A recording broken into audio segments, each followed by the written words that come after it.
So guys, GST में हर दिन नई मुश्किलें आ रही हैं, हर दिन नया नोटिस आ रहा है, मिसमैचेस के नोटिस आ रहे हैं। रिसेंटली मेरे पास भी आ चुका है, तो उसका रिप्लाई कैसे करना है गाइस? मेरे को कोई भी डिमांड पे करनी नहीं पड़ी है, मैंने इजीली रिप्लाई कर दिया है। मेरा आईटीसी रिफ्लेक्ट नहीं भी कर रहा 2A में, तो कैसे उसका रिप्लाई करें? अगर आपने वो वीडियो नहीं देखी है तो वीडियो लग जाएगी आई बटन पे, आप जाके देख सकते हो। बट उससे पहले गाइस, अगर आप मेरे चैनल पे नए आए तो सब्सक्राइब करके बेल बटन को प्रेस कर लेना, ताकि आपको सारी नोटिफिकेशन मिलती रहे। और इनको डाउनलोड करने के लिए टेलीग्राम को ज्वाइन कर लो, link is in description. So guys, now let's move on to an important income tax update and I believe आप एक अच्छे कंसल्टेंट हो, और अगर आप कोई चीज को ना या हाँ बोल रहे हो, you should know the reason behind this, कि आपको ये पोर्टल नहीं चाहिए, ये पोर्टल चाहिए। तो प्लीज वीडियो को कमेंट बॉक्स में मुझे जरूर बताना, ताकि हमें ये सपोर्ट मिले और जो हमारी रिटर्न्स रुकी हुई हैं उसमें हमें कुछ रिलीफ मिले। So guys, the important update is with respect to RTI, order under section 7 subsection 1 of the right to information act. An application under RTI Act was submitted by Pallav ji, और ये जो एप्लीकेशन थी ऑनलाइन रिसीव हो गई थी 15 जून को। इस application में क्या पूछा गया, प्लीज इस वीडियो को लाइक कर देना और एंड तक देखना। List of companies took part in tender process for new portal. Answer सुनो इनका। बाय डिफॉल्ट जो रिप्लाई होता है, the integrated E filing and CPC2 project cost was determined through an open tender based on the L1 criteria। आपको अभी बताऊंगा इसका मतलब। The tender was published on Central Public Procurement Portal CPPP। Amount quoted by all eligible bidders। Answer बिल्कुल same default चल रहा है। The integrated e-filing portal based on the L1 criteria, tender was published on CPPP। Terms and condition of the contract। The integrated e-filing and CPC2 project cost was determined through an open tender based on the L1 criteria। The tender was published as this।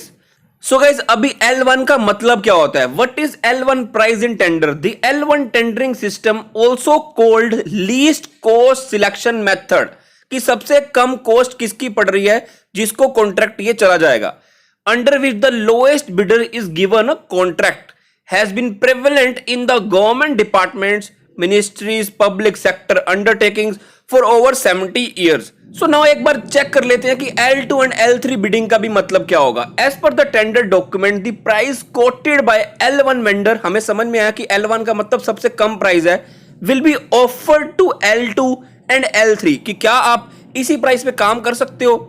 L2 and L3 vendor provided they are willing to provide supply at L1 rates.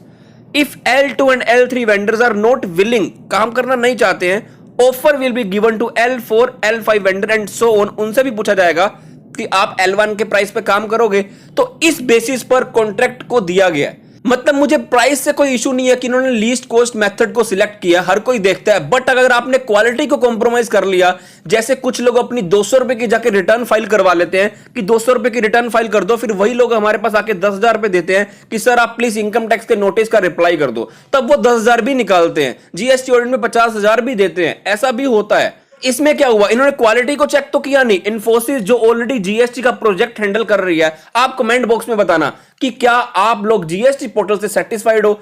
एक click करने में वो 4 बार process करता है, back करता हूं तो वो कोई विंडो ओपन नहीं करता है। और वही प्रोजेक्ट जो इनकम टैक्स सही कर रहा था, वो हमने उठा के दे दिया इन्फोसिस को, जो कि काम ही नहीं कर रहा था जीएसटी में। आखिर हमने क्यों प्रोजेक्ट दिया? सिर्फ just because of L1 bidding उनको हमने प्रोजेक्ट दे दिया, हमने क्वालिटी को चेक ही नहीं किया। तो गाइस, इसमें आगे क्या लिखा है, if aggrieved by the above order, he may file an appeal within 30 days of receipt of this order before the appellate authority, being the additional director of income tax act। तो guys, please comment करना old ITR filing portal से आप कितना खुश थे, कितना नहीं थे, आपको वो चाहिए पोर्टल, जीएसटी पोर्टल से आप सेटिस्फाइड थे या नहीं थे। आपके कमेंट बहुत रेलेवेंट होंगे, आगे हमें हेल्प करेंगे बात करने में। तो प्लीज वीडियो में कुछ पूछे तो लाइक करना, आगे शेयर करना। Till then, thank you, bye.